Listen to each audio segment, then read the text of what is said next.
Hello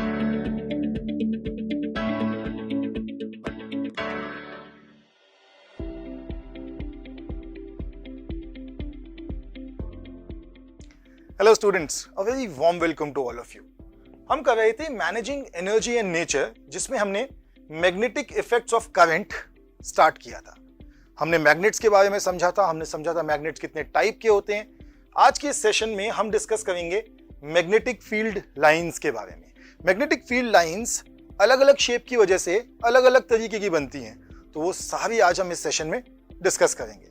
but सबसे पहले एक एक्टिविटी रिवाइज करते हैं, वो एक्टिविटी जो हमें मैग्नेटिक फील्ड एक्सप्लेन करेगी। इस एक्टिविटी में we have to take any kind of magnet. इस एक्टिविटी को आप अपने घर पे भी आराम से कर सकते हैं। कोई भी मैग्नेट जो आपके पास अवेलेबल है उसे लीजिए। Put some iron filings around the magnet. एक पेपर रखिए इस मैग्नेट के ऊपर और उसके बाद उस पर आयरन फिलिंग्स स्प्रिंकल कर दीजिए। जैसे ही आप पेपर को हल्का सा टैप करेंगे, you will observe a pattern of iron filings around the magnet. ये जो पैटर्न है ये मैग्नेटिक फील्ड रिप्रेजेंट करता है। तो आइए एक्टिविटी देखते हैं।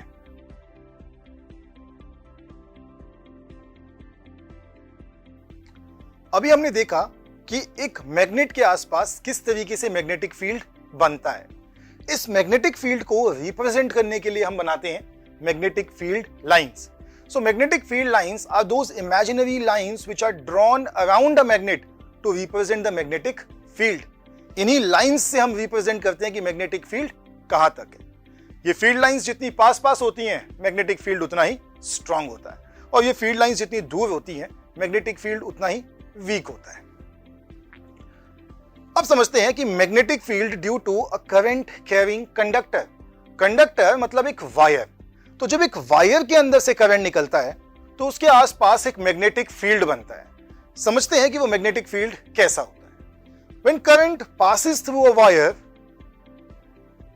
जो मैग्नेटिक फील्ड होता है वो फॉर्म होता है कॉन्सेंट्रिक सर्कल्स की फॉर्म में, यानी वायर के आसपास कॉन्सेंट्रिक सर्कल्स की फॉर्म में मैग्नेटिक फील्ड बनता है। अब इसकी डायरेक्शन डिटरमाइन करने के लिए एक रूल है जिसे हम कहते हैं राइट हैंड थंब रूल। ये रूल कहता है कि if a current carrying conductor is held in the right hand such that the thumb points in the direction of current, then the fingers wrapped around the conductor shows the direction of magnetic field. यानी कि अगर आपको किसी conductor में magnetic field की direction निकालनी है तो आपको पता होना चाहिए कि करंट की डायरेक्शन क्या है, और हम अपने राइट हैंड को यूज करेंगे, थंब को करंट की डायरेक्शन में अलाइन कर देंगे, और जो बंद होते हुए हाथ की उंगलियां हैं वो हमें बताएंगी कि मैग्नेटिक फील्ड की डायरेक्शन क्या है। जैसे इस केस में अगर करंट अप जा रहा है तो मैग्नेटिक फील्ड की डायरेक्शन एंटी क्लॉकवाइज है। Then let's move on to magnetic field due to a current carrying circular loop, यानी कि एक ऐसा लूप जिसके अंदर से करंट पास थ्रू हो रहा है। ये लूप कैसे बनेगा? हम स्ट्रेट करंट कैरिंग कंडक्टर को बेंड कर देंगे सर्कल में, और तब समझेंगे कि इसकी मैग्नेटिक फील्ड कैसी होती है। When current is passed through a circular conductor, that is loop, the magnetic field produced is in the form of concentric circles around the conductor. Towards the center, the arcs of the circle become larger and appear as straight line. तो कुछ इस तरीके का diagram बनता है अगर हम magnetic field को रिप्रेजेंट करें अराउंड अ करंट कैरिंग सर्कुलर लूप। अब ये समझना बहुत इंपॉर्टेंट है कि ये जो एक लूप है इसका मैग्नेटिक फील्ड किस किस फैक्टर पे डिपेंड करता है। तो ये बेसिकली 3 फैक्टर्स पे डिपेंड करता है।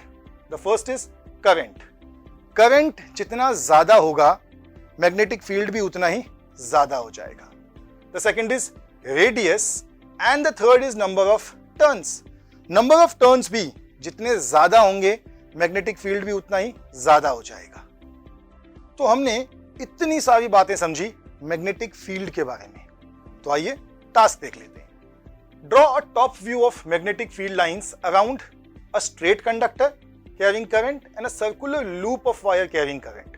यानी कि एक स्ट्रेट कंडक्टर के आसपास जो मैग्नेटिक फील्ड बनता है और एक सर्कुलर लूप के आसपास जो मैग्नेटिक फील्ड बनता है उसका डायग्राम आपको बनाना है, और उस डायग्राम में you have to use arrows to show the direction of magnetic field and then explain how the right hand thumb rule applies to your sketches. यानी right hand thumb rule आपके diagram में किस तरीके से applicable है ये भी आपने समझाना है. So that's your task. So this is all for this session.